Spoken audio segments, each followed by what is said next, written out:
Hello everybody, this is Jeremy Mattel within the dot. Welcome back to another video. Today we're going to be taking a look at the Red Rock Sounds American EQ bundle. This is a collection of 4 different EQs. Obviously all of them are American style EQs. We have 3 API EQs and 1 Moog EQ3. And you'll notice that these are pretty famous EQs. The API 560 is literally my favorite graphic EQ in the world. I use this thing a lot. I have all of the UAD plugins. I have the Lindell Audio plugin versions of this. I have the Waves plugins. I have 1 analog unit. I really like this plugin. It sounds fantastic. We also have an emulation of the API 550B. This is a 4-band parametric EQ with a high and low shelf that can be either bell or shelf, and then a 3-band EQ in the API 550 emulation. This is the AQ 550. The 550B is the AQ 550B, and the 560 is the AQ 560. Let's just get these API EQs over with really quickly, and let's also discuss the interesting UI that we have. On the top of all 4 of these plugins, even the Moog EQ3 or the Red Rock Sounds EQ3, we have the input routing section. This will allow us to have either mono, stereo, dual mono, mid-side. We even have 5.1, 7.1.2, 7.1.4, other, and we can even edit this and make our own routing. We can save it, and we even have effect selection options. We have the option to copy and paste settings. We can redo and undo. We can do A, B, copy A to B, copy B to A. We have our preset menu, load, save, and then an output gain and an oversampling, which is up to 8 times, and a high quality mode, which is going to make the EQs respond like real analog EQs, where they basically go all the way past Nyquist. Whereas with oversampling, it will just minimize any aliasing on saturation and also prevent any type of EQ cramping. Now, let's get started with the AQ 550. This is a 3-band parametric EQ with the option of having a high and low shelf. You can turn on right here. And you have plus and minus 12 dBs of gain. And you'll notice that in a classic API fashion, some of these EQ bands kind of cross over. We have 300 to 400, 200 to 400 over here. And then we have 3 and 5K that cross over with the 2.5 and 5K on the high band. And since these are API style EQs, you get that really nice, interesting cue that you get with the API EQs, as well as the filter section, which is a bandpass filter that you can turn on and off. I believe it's 50 hertz up to 15 kilohertz, and it basically just turns on and it does a nice little bandpass to basically give you a more vintage tone or get rid of the sub lows and the high frequencies that might be a little bit harsh. You have a harmonics knob, which will add some preamp drive. This is a little subtle, but you get some pretty nice colorful tone shaping options right here. Just cranking it will basically do hard clipping. You have phase inversion, EQ on, and then the output gain. And of course, you can use your global output gain as the final output. The AQ 550B is another API EQ. We just talked about it, except this is a 4-band EQ with a low frequency, low mid frequency, high mid frequency, and high frequency. The low and high frequency can become shelves. And if you notice right here, this is where we get a lot of these interlocking frequencies where 700 and 1K really do interface with the 800 and 1.5K, the 5K, everything past 2.5K, especially right here where we have 100 hertz to 400, we have 75 to 500 that will actually interact. It's pretty cool. The harmonics section on this one also now has a new and old type. The new is going to have a little bit more low end and a lot of a cleaner style saturation, while old will have a little bit more noise, and I notice will kind of die out in the low end a little bit quicker. Phase inversion, EQ in and output, just as the last one. And then we have our 560, the AQ 560. This is an amazing EQ, again, plus and minus 12 dBs. This is a 10-band graphic EQ at 31 hertz, 63 hertz, 125, 250, 500, 1 kilohertz, 2K, 4K, 8K, and 16K. You have the harmonic section, which has off, new and old, phase inversion, EQ in, and your output. This is an amazing tone shaping EQ that I really recommend trying out. And keep in mind that even though I am doing the whole bundle, you can buy every one of these plugins individually. I just think that it's more worth it getting them as a bundle. Now, finally, let's talk about the Moog EQ, or the EQ3 from Red Rock Sound. This has harmonics, phase inversion, in and out, output gain. But then we have the classic Moog EQ3 sub band right here. This is going to bring or reduce the sub frequencies by 5 decibels. You have a 40 hertz fixed bell, again, plus and minus 5 dB.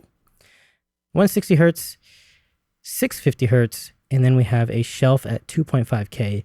I will be honest with you, I have never been a big fan of the Moog EQ's 2.5K shelf. For some reason, I feel that their air band that has up to 10 decibels of gain has a much smoother shelf, even at the 2.5. I've used the real thing, and I just didn't mesh well with the 2.5. But for some reason, when the air EQ is on, I really like all the frequencies that you can choose from. Normally, I go from 20 to 40 or even 2.5 if it's a very dull thing, but I just feel like it sounds a little bit different. Now, that's it for going over the plugin. Let's check out what it sounds like. So we have a session here where I've used this EQ on pretty much every channel. And what I want to do is select all the channels, and we'll bypass all the EQs and take a quick listen to it.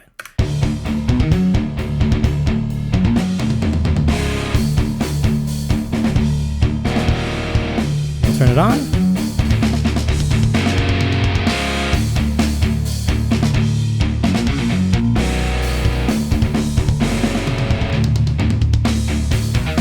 Now, one thing that you may think is that this sounds louder with and without it, but here's the thing, it's actually quieter. The peak volume is actually lower.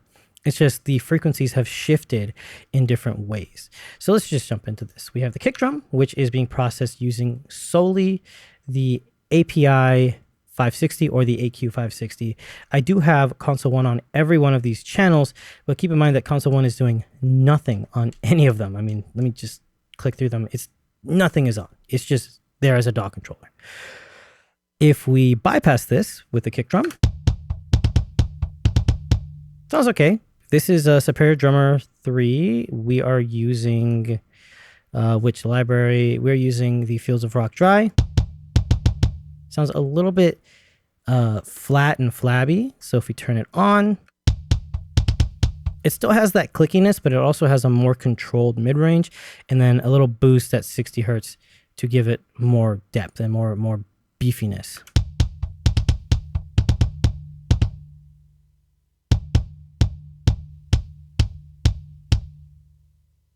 Basically, I've added snap while retaining some beefiness to it. Now, the snare drum is different because I am also driving this into a clipper. I am using the Black Celt Audio clipper. It's not doing any gain, but it is just clipping at -4 dB. And if we bypass the EQ,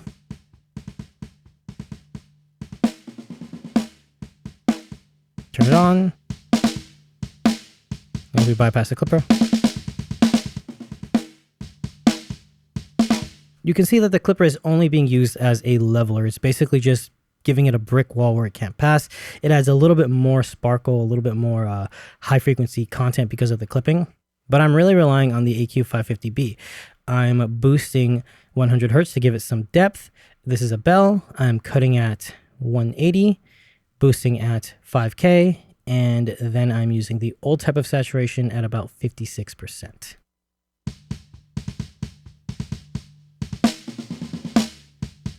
Bypass. It's just making it cut through the mix a little bit more. Now for the toms, we have two separate EQs. For the first tom, we have the AQ 550B, and for the second one, we have the EQ3. This is the Moog EQ and the API 550B. As you can see, we're cutting the subs by 5 dBs. We're massaging in a little bit of 40 hertz, massaging in a little bit of 160, cutting out some 650, not touching the 2.5 shelf, but I am doing a 2.5 boost at about 6 dBs on the airband. I personally think it sounds a little bit different, and then I'm adding a little bit of harmonics. Finally, we have the overheads, and this is using the AQ 550. This is just doing some general tone shaping. I'm using the bandpass filter. I'm using the low shelf to boost 100. I'm cutting at 400 and then boosting at 7K, as well as having a little bit of harmonics. And then the final thing that I have one of these EQs on is the bass guitar. Now this is boosting some low end, cutting a lot of mud, and then cutting some really clankiness while adding some high end back in using a shelf. using the old style EQ with lots of harmonics. And let's just listen to the bass real quick.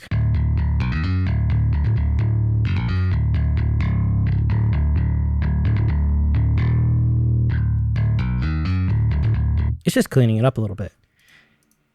The guitar also has a Red Rock Sound EQ, but this is actually not part of the American EQ collection. This is actually one of my favorite EQs that they make, the British EQ, or the BQA. Cool, so now let's solo up the drums. I'm gonna bypass the EQs and we're gonna bring it back in.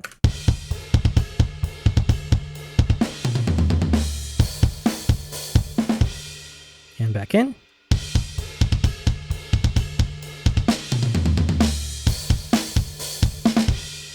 And now let's do it again. This time not in solo, we'll have everything bypassed and then we'll bring it back in.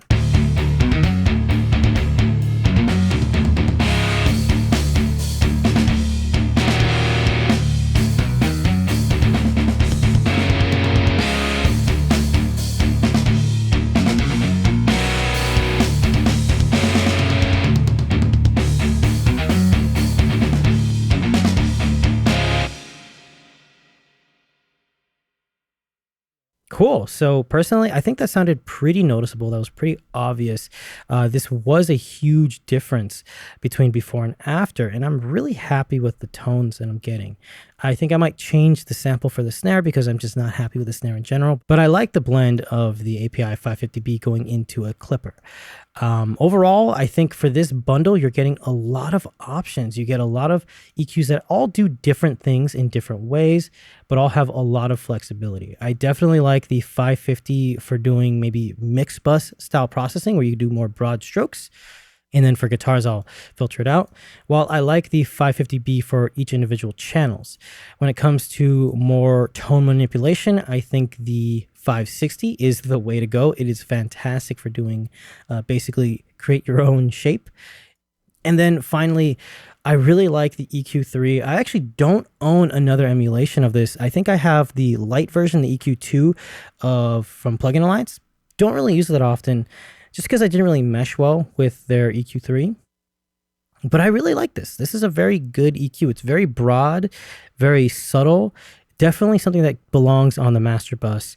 I can even see this being used as something to enhance a kick drum. The air gain, I think, sounds very smooth and sounds very different than the normal shelving EQ. I actually recommend using the air gain quite a bit. And yeah, I think that's it for this video. Overall, I'm actually very impressed with these plugins. Their CPU usage is not that high, especially with the options that you have. If you really want to get the best sound, you could do ×8 oversampling, which will be a pretty decent CPU hit. But overall, I haven't had an issue with that. I think the EQ curves sound really good, especially with high quality mode and ×2 oversampling turned on. The pricing options that are available right now are also very good. I think they're on sale where you can get some of these for like 20 bucks. Go on their website, grab a demo. I'll add a link below. And yeah, that's it. This is Jeremy Untitled in the DAW. I'll see you guys next time.